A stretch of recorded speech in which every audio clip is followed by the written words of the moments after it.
It's the Real News Network. I'm Sharmini Pires coming to you from Baltimore.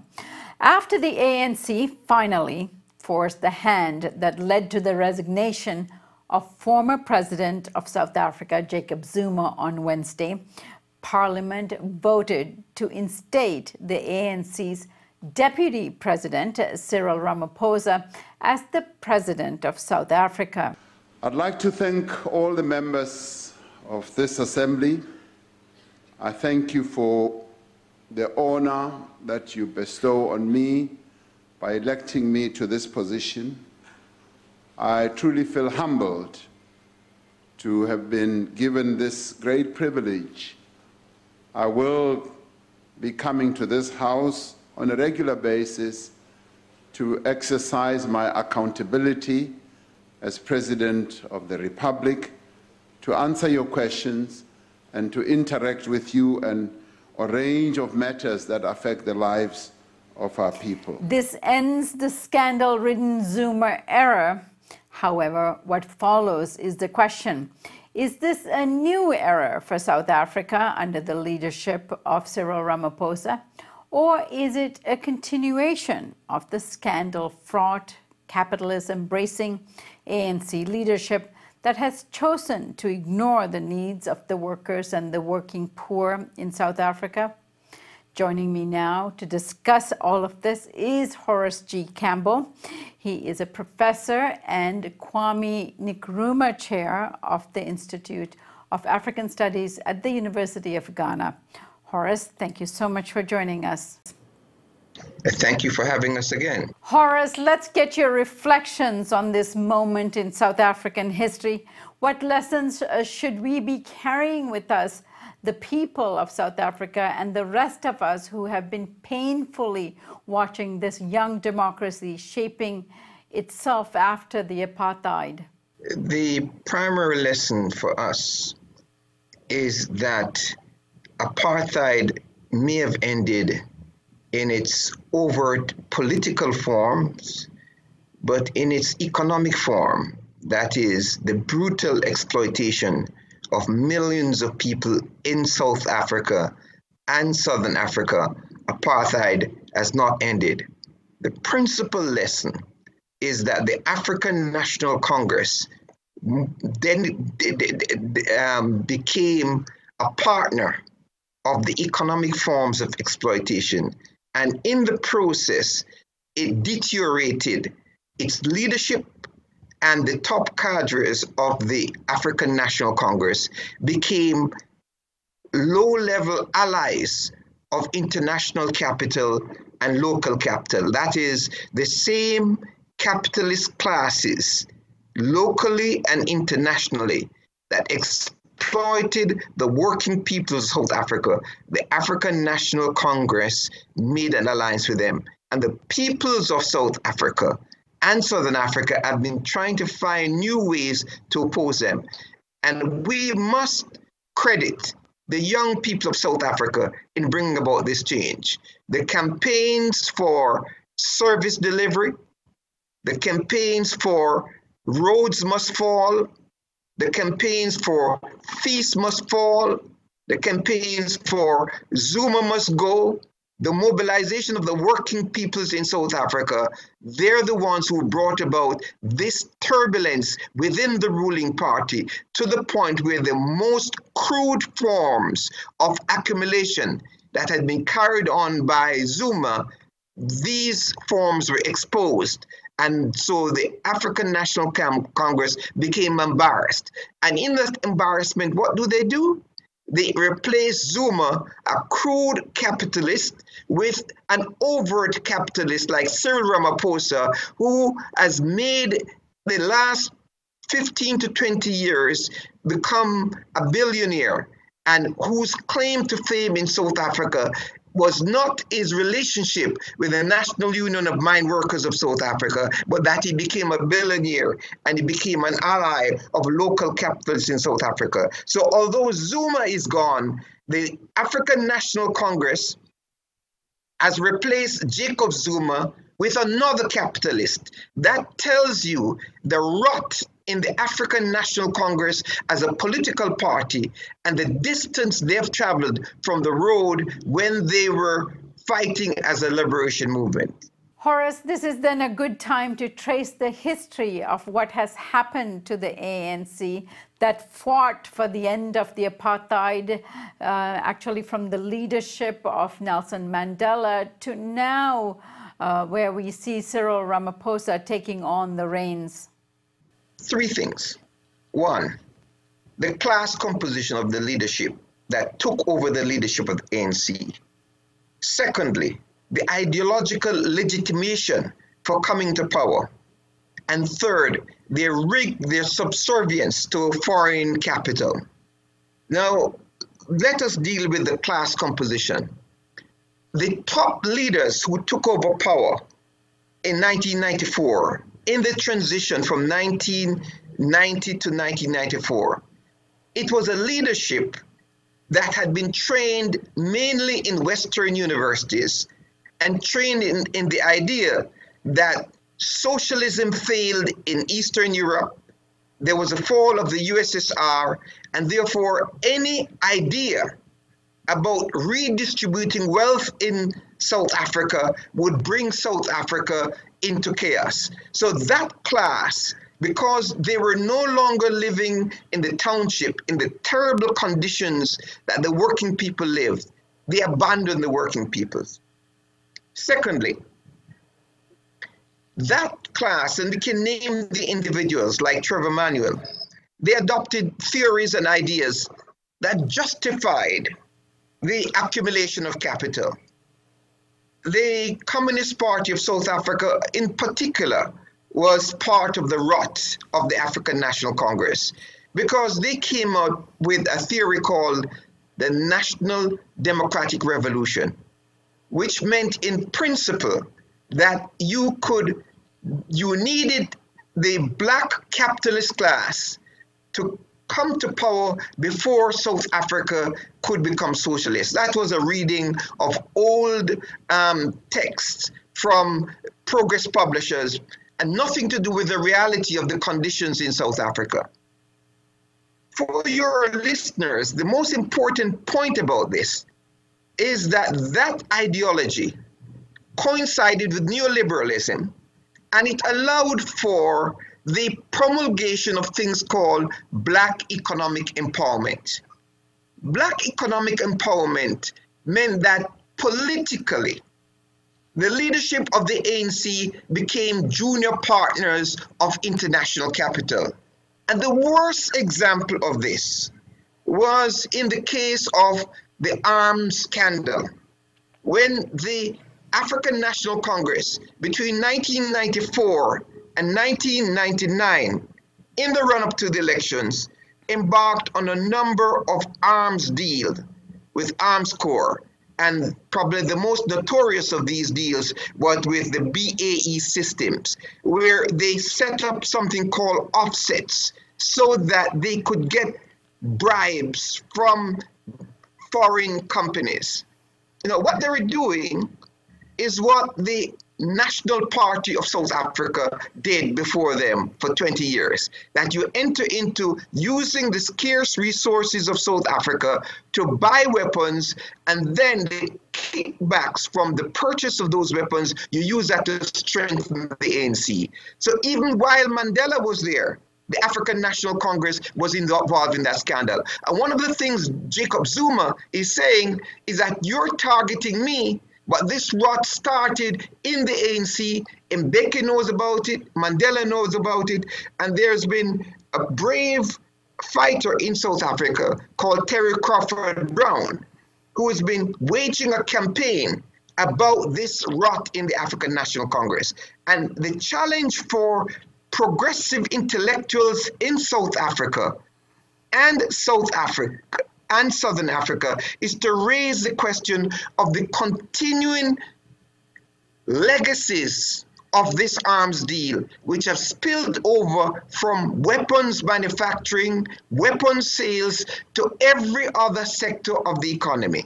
The third part is about this general rot of the African National Congress in standing up against foreign capital and turning to the same kind of xenophobia of the white racists to divide working peoples in South Africa.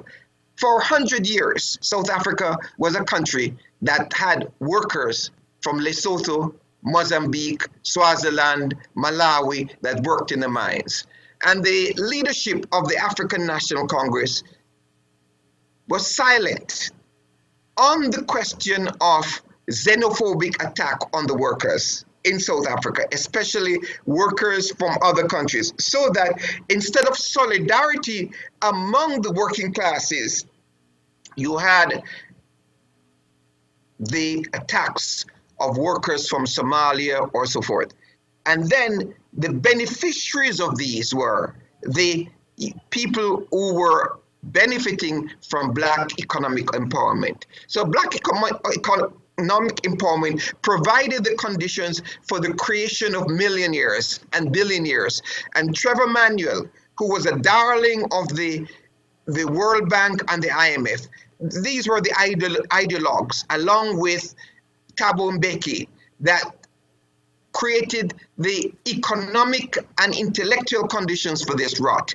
And I think if we continue in South Africa to discuss Mbeki and discuss Zuma and Ramaphosa without discussing the fundamental contradictions inside of South African economy, which continues from the period of apartheid, then we're doing a disservice for the working people of Southern Africa.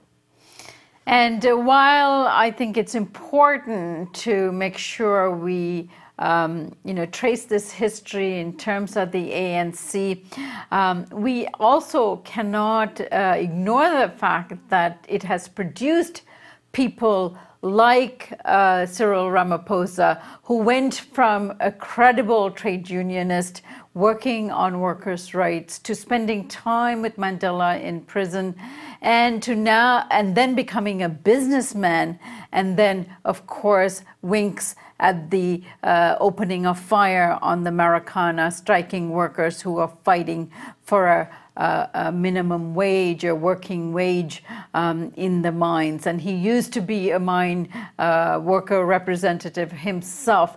Who is Cyril Ramaphosa, and explain this transformation? Well, this transformation goes back to the transition, when international capital was very afraid of the mobilization of the South African working people. And so they spent $300 million setting up NGOs, talking about governance, anything to demobilize the working peoples and to cool out and remove those intellectuals that are calling for fundamental change. So the message that Ramaphosa got when he was working with Mandela in 1990 to 1993 was, well, the ANC is moving in a direction of supporting accumulation and compromising with imperialism. This message came very clearly after the killing of Chris Hani. The killing of Chris Hani sent a message that, well, those in the African National Congress that wanted profound change will be removed. So when he lost the battle with Thabo Mbeki, the battle for top leadership in the African National Congress, he decided to go to private capital. But the cynicism of Mbeki and the leadership was to choose the Jacob Zuma. And this cynicism of Mbeki was manifesting all the things that went on in South Africa around Jacob Zuma and the Mbeki administration itself. Ramaphosa cooled his heels while Mbeki was the president and while the Mandela Mbeki regime aligned itself with international capital. On the ground, he and other leaders of the ANC went out to make money so that he could compete with them in the party. By the time Zuma moved against Mbeki, and one should note that the people that Zuma went to move against Mbeki was the South African Communist Party. The South African Communist Party gave legitimacy to a person who had been accused of rape, who's been known to have manipulated members of the intelligence services of the African National Congress. So Ramaphosa inveigled himself to become the deputy of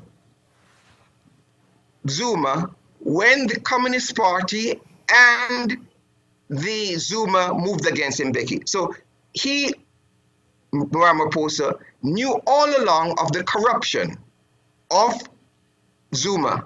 But he was there standing beside Zuma, smiling with Zuma, when all the charges of the 77 different charges against Zuma were being written about in the press. And he said nothing. He was silent. He was biding his time to become the president of South Africa because he wanted to take over that network of corruption that Zuma himself. So he himself is an accomplice to whatever Zuma was doing inside of South Africa. Horace, there are two very important forces emerging in the South African context. One is EFF, Economic Freedom Fighters, led by Julius Malema, who used to be a member of the ANC and its youth wing.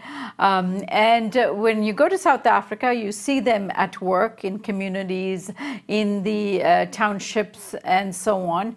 Then you have NUMSA, which is the National Union of Metal Workers in South Africa, which is a very important, in fact, the largest union in South Africa that has broken off from the former union or workers' organizations that were represented in the governing party.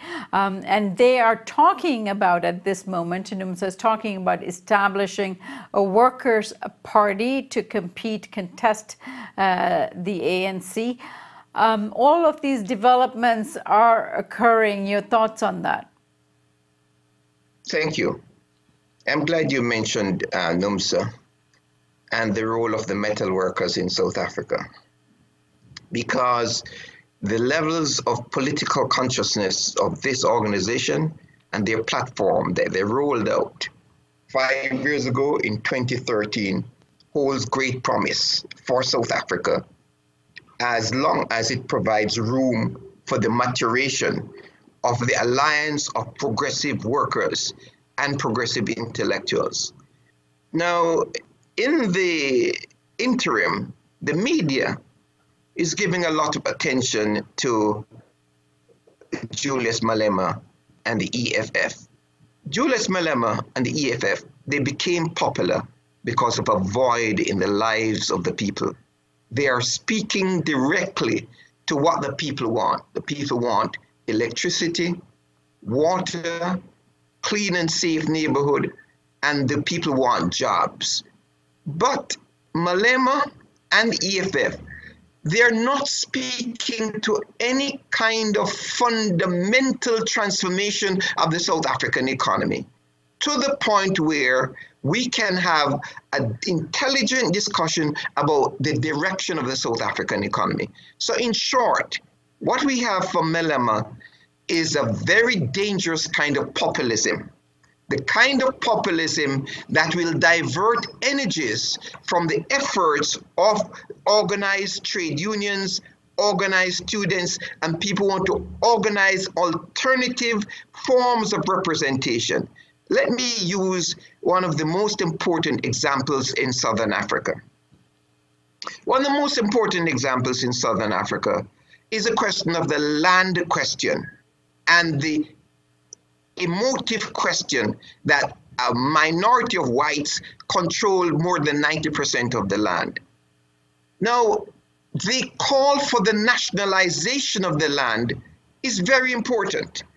But one cannot call for nationalization for the land outside of a context of removing the subsidies to the white farmers that they are now getting even before you nationalize the land. So that, let's take, for example, the people who produce wine in the Cape region of South Africa. Those people who produce wine in South Africa produce wine with immense subsidies. One of the most important subsidy that they get is water. Then they have subsidies in terms of roads, electricity, cheap wages, and so forth. And it is not by accident that last year, when the government of South Africa had a choice in getting out of AGOA, that is the America Growth and Opportunities Act, because the South Africans were calling for a ban on US agricultural products. So the American government threatened South Africa to say, we'll just ban your wine.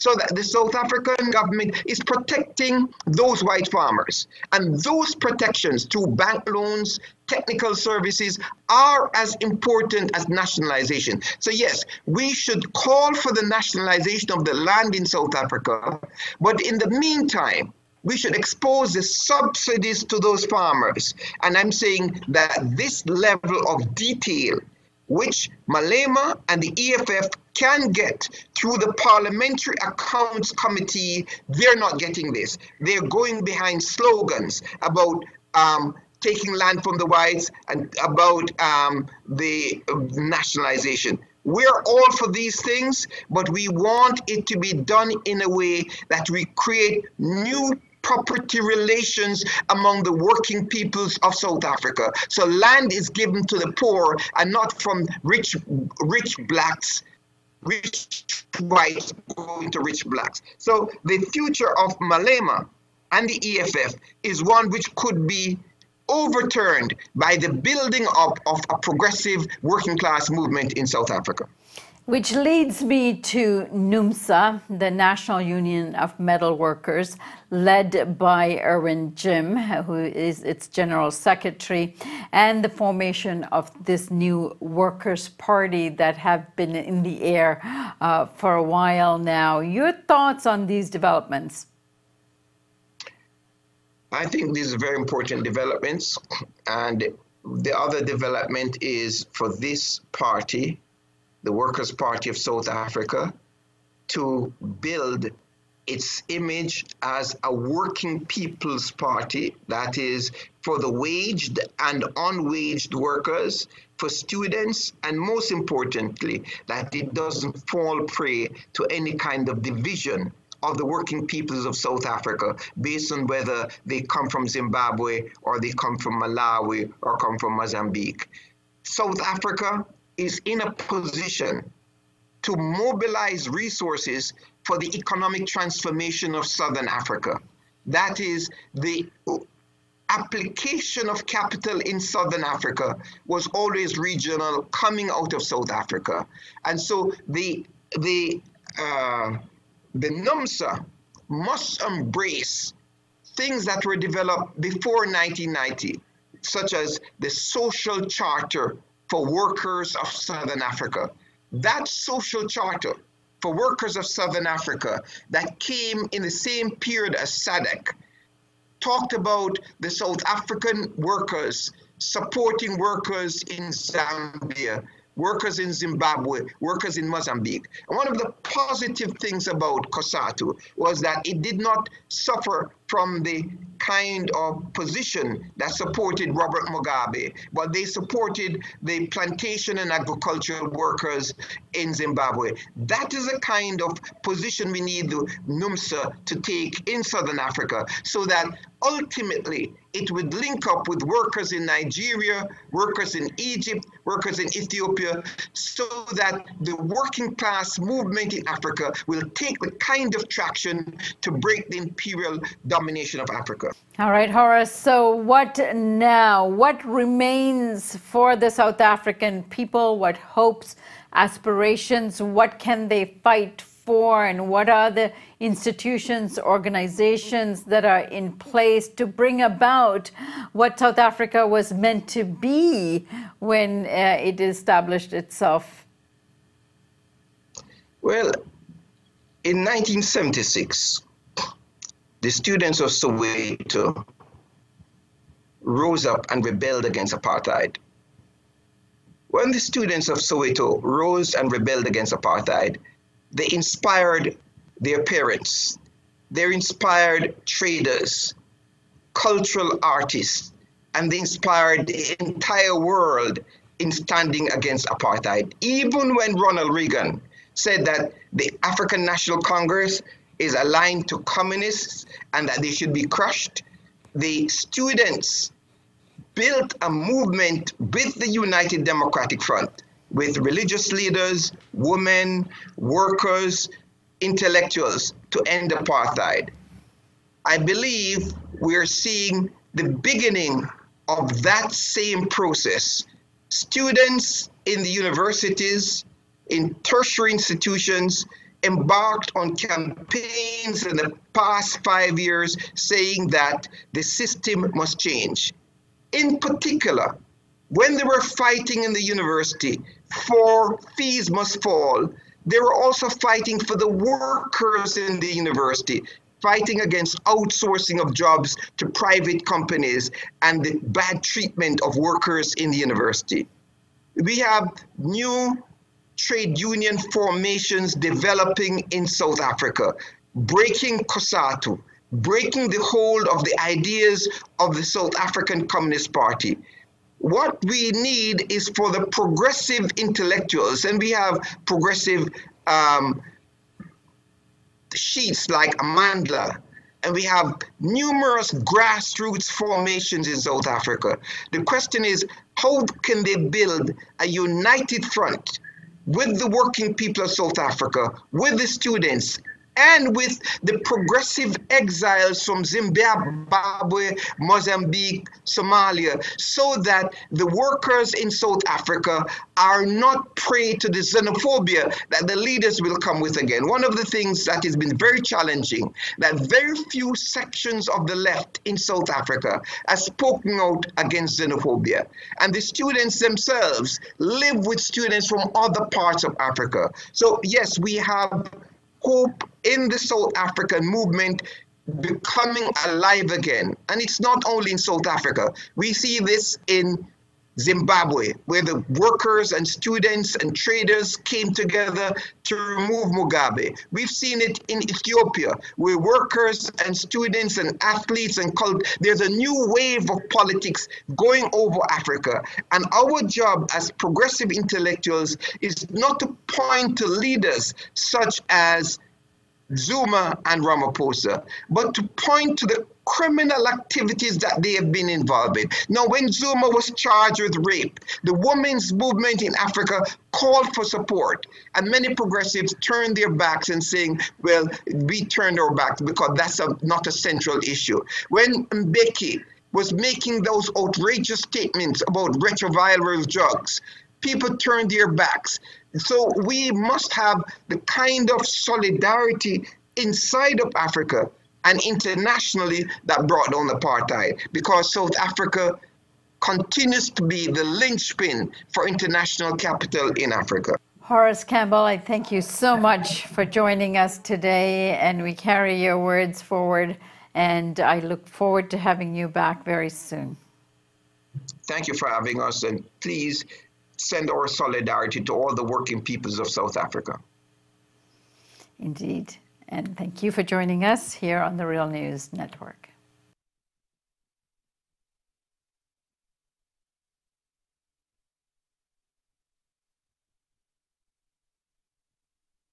Okay.